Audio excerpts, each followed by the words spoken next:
Solo 322 2013. If you've spent any time in Dota 2's chat during a tournament and seen someone type 322, usually right after a player makes a baffling game-losing mistake, here's where that number came from. Back in 2013, Alexi Solo Berenzine was the captain of a CIS team called Rock's Kiss, a squad that had actually started life as a StarCraft Brood War clan before moving into Dota 2. On June 16, 2013, during StarLadder Star Series Season 6, Rox played a match against a team called Z-Rage. And according to what came out afterward, Solo had used his girlfriend's account on a betting site to place a wager, $100, at odds of 3.22 against his own team, betting on Rox to lose. StarLadder didn't sit on this one. Unlike most of the scandals today, where months or years passed before consequences hit, the investigation started almost immediately after the match ended. Within days, Solo was hit with a lifetime ban from StarLadder. By June 21st, 5 days after the match, he'd been removed from Rox entirely after admitting what he'd done. That lifetime ban was later reduced to 1 year. And here's the detail that makes this story stick. Solo never even collected the money. The bet was for $322 total. And that number, 322, became the community's permanent shorthand for this player is throwing. It's outlived the scandal itself by over a decade. Fans used it again in 2015 when a different pro, Sumail, jokingly asked on social media whether he should 322 before a bad game. Commentators still use it on broadcasts today, usually as a joke about a bad play. Most people typing it have probably never heard Solo's actual name. Out of everything on this list, this might be the smallest scandal in terms of money and consequences, and the biggest in terms of how permanently it embedded itself into gaming culture. Azubu Frost Screen Peeking 2012. In October 2012, League of Legends held its second ever World Championship at the Galen Center in Los Angeles. 12 teams from across the globe competed for a $2 million prize pool, and one team walked in as the overwhelming favorite, Azubu Frost from South Korea. Frost had steamrolled through the playoffs. They'd beaten North America's Team Solo Mid 2-0 in the quarterfinals and taken down Europe's Counter Logic Gaming in the semis. Announcers were calling the eventual final a David and Goliath matchup. But the real story of Worlds 2012 wasn't the final. It was something that happened during that quarterfinal against TSM. During a quarterfinal match against Team Solo Mid, viewers noticed something unusual. Cameras appeared to capture Azubu Frost mid laner Wung glancing toward a giant spectator screen positioned above the stage. The issue was that the spectator screen displayed information players normally shouldn't have access to, including movements hidden by the fog of war. In simple terms, looking at the screen could potentially reveal where the enemy team was moving. The clip quickly spread across Reddit and League forums. Some fans believed the evidence was obvious. One commenter wrote that there was no reason for a player to look at that screen during a match unless they were trying to gain information.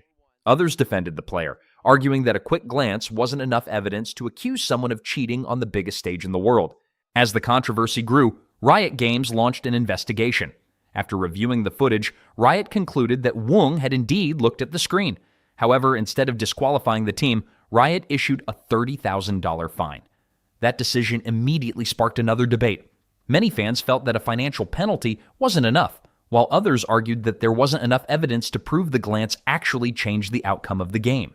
Despite everything happening, Azubu Frost made it to the finals as heavy favorites and lost. The underdog Taipei Assassins beat them 3-1 to become world champions.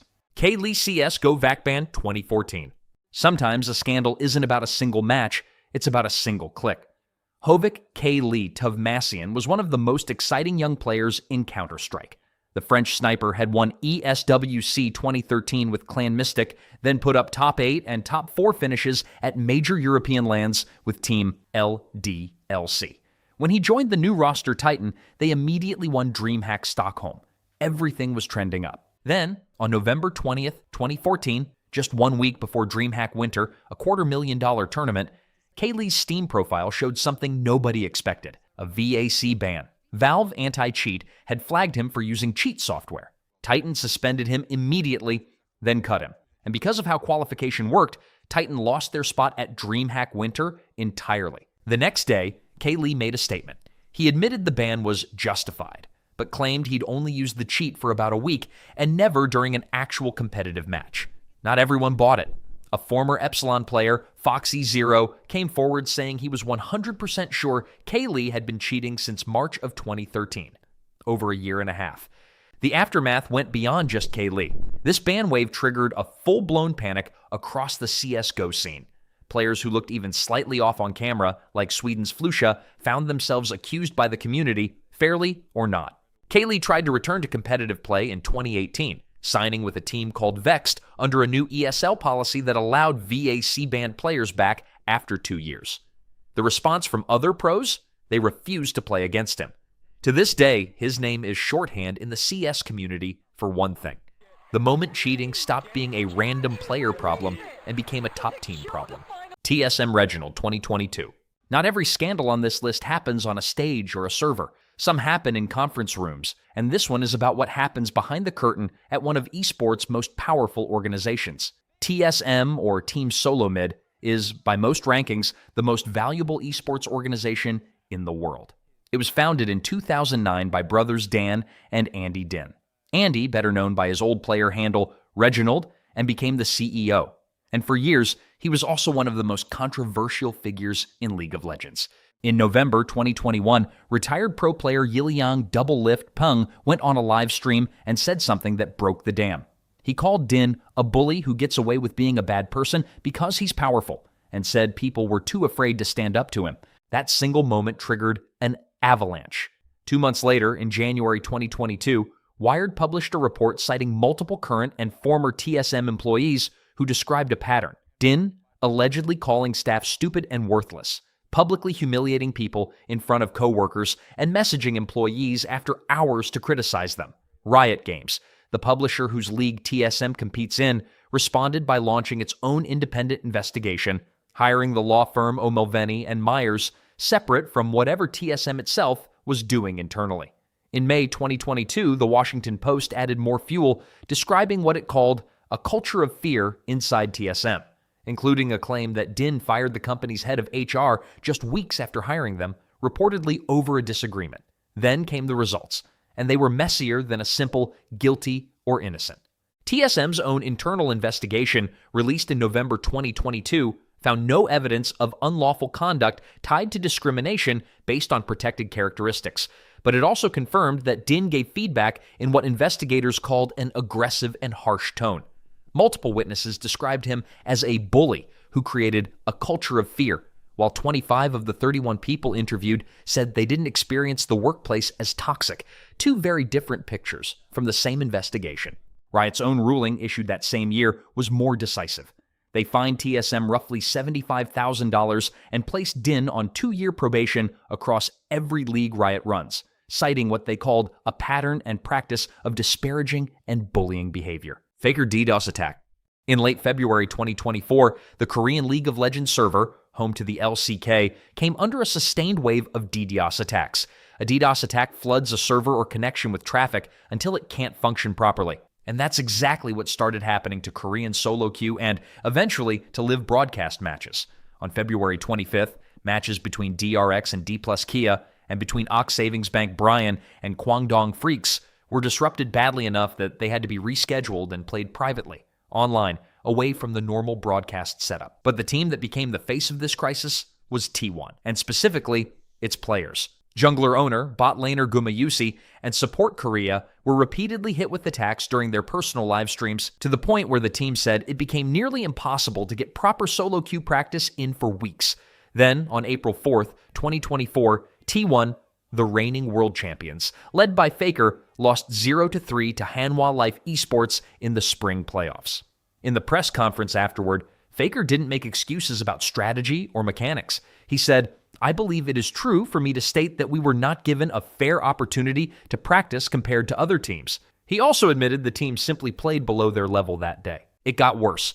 In June 2024, T1's head coach, Koma, revealed that during one scrim, the attacks had taken down T1's entire team house network. Not just a player's personal connection, but the organization's own infrastructure. Faker went public again, saying the attacks were undermining the integrity of the competition, and T1 directly called on Riot Games to do something about it. SeaGames AOV 2025. Esports scandals become even more controversial when national pride is involved. That's exactly what happened during the Arena of Valor competition at the 2025 SeaGames in Bangkok. In December 2025, Bangkok hosted the 33rd SeaGames, and the host nation's Esports Federation had high hopes for its Arena of Valor women's team. They'd been training 10 hours a day for a year, and it was working. Thailand opened the group stage with 2 straight wins over Timor-Leste and Laos. Then, on December 15th, during Thailand's match against Vietnam, something happened on camera. Player Nafat TokyoGurl Warison was spotted trying to download a third-party application on her device, mid-match. The app would have allowed someone else, an accomplice using the alias Cheerio, real name Kong Sutpram, to take over and play in her place. In esports, this is called ghosting, having someone else secretly play on your account. Thailand lost that match 0-3, and the consequences were immediate and total. The Thailand Esports Federation didn't just sanction TokyoGurl, they withdrew the entire women's team from the games. TokyoGurl was expelled on the spot and banned from every competition run by Garena Rav Thailand. Her own team captain, Chomkan Phumsanin, denied any knowledge of what happened, saying simply, "Our dreams are shattered." The next day, attendance at the Women's Arena of Valor and Mobile Legends matches collapsed. Fewer than 20 people showed up, most of them officials rather than fans. For a host nation, that's about as visible a black eye as it gets. For weeks, Cheerio said nothing. Then, in January 2026, he posted on TikTok admitting he was the person controlling the account and apologizing for what he called bringing shame to Thailand. But this didn't end with an apology. In February 2026, both TokyoGurl and Cheerio were arrested. By March 17, 2026, both had been convicted and sentenced to 3 months. Most esports scandals end in fines, bans, or awkward press releases. This one ended in a courtroom. And that alone tells you something about where competitive gaming sits now. Not as a hobby anymore, but as something governments are willing to prosecute. Life Match Fixing 2016.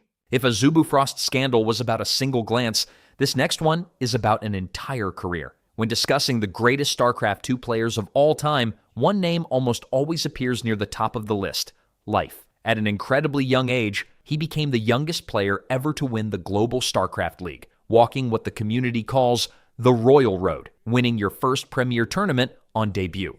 By 2014, he was a World Championship Series global champion with career earnings north of $475,000, the second highest in the game's history. Then, on January 29, 2016, he was arrested. The Changwon Prosecutor's Office in South Korea, the same office that had just handed life bans to 3 players from Team Prime months earlier, brought Life in for questioning as part of an ongoing match-fixing investigation. 2 days later, he was formally charged. According to the prosecution, during the 2015 Kespa Cup Season 1, Life had intentionally thrown 2 matches against players known as Dream and Terminator in exchange for roughly 70 million Korean won, about $60,000. Let that number sink in for a second. $60,000 to throw 2 games in a cup tournament. That's about 7 times what he would have earned for winning the entire event outright. In April 2016, Life and a second player, Jo Byung-Yong-ho, were both found guilty. In July, his appeal for leniency was rejected, and he received an 18-month prison sentence, suspended for 3 years, plus a fine matching the bribe he'd taken. Kespa handed down a permanent ban from all of its events.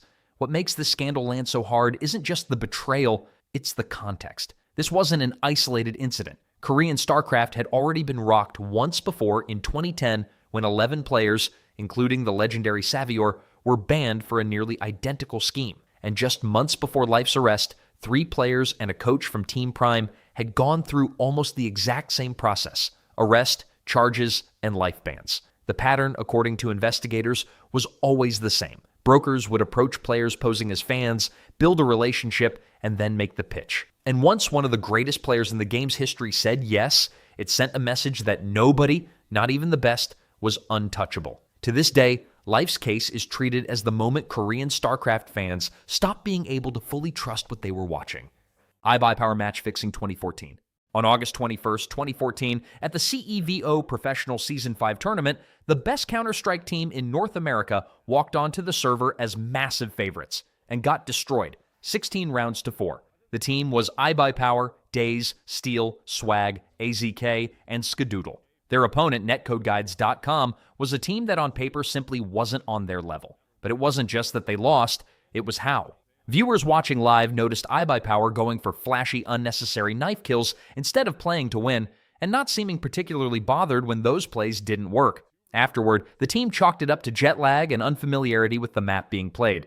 D_season, a map barely used in professional Counter-Strike. For 5 months, that's where the story stayed. A weird loss. A rumor, dismissed. Then, on January 16, 2015, esports journalist Richard Lewis published an exposé on the Daily Dot. He'd obtained leaked evidence, screenshots, and chat logs showing that people connected to iBUYPOWER had placed unusually large bets against the team on CSGO Lounge, the skin betting site, using so-called Smurf accounts to hide their identities. One screenshot even showed Cloud9's Shazam acknowledging he'd been told the outcome of the match in advance. The fallout was swift. Valve, the company behind Counter-Strike, banned 7 people indefinitely from every Valve-sponsored tournament, including the CSGO Major Championships, all 5 iBUYPOWER players, plus 2 individuals connected to the betting. For years, that ban effectively ended their top-tier careers, but esports has a complicated relationship with redemption. In August 2017, ESL lifted its ban on the players, allowing them back into ESL-run events, though not Valve majors. DreamHack followed about a month later, citing new guidelines from the Esports Integrity Coalition. This match is widely considered the first major match-fixing scandal in CSGO history, and it's the reason placing bets against your own team became a phrase esports fans actually had to learn.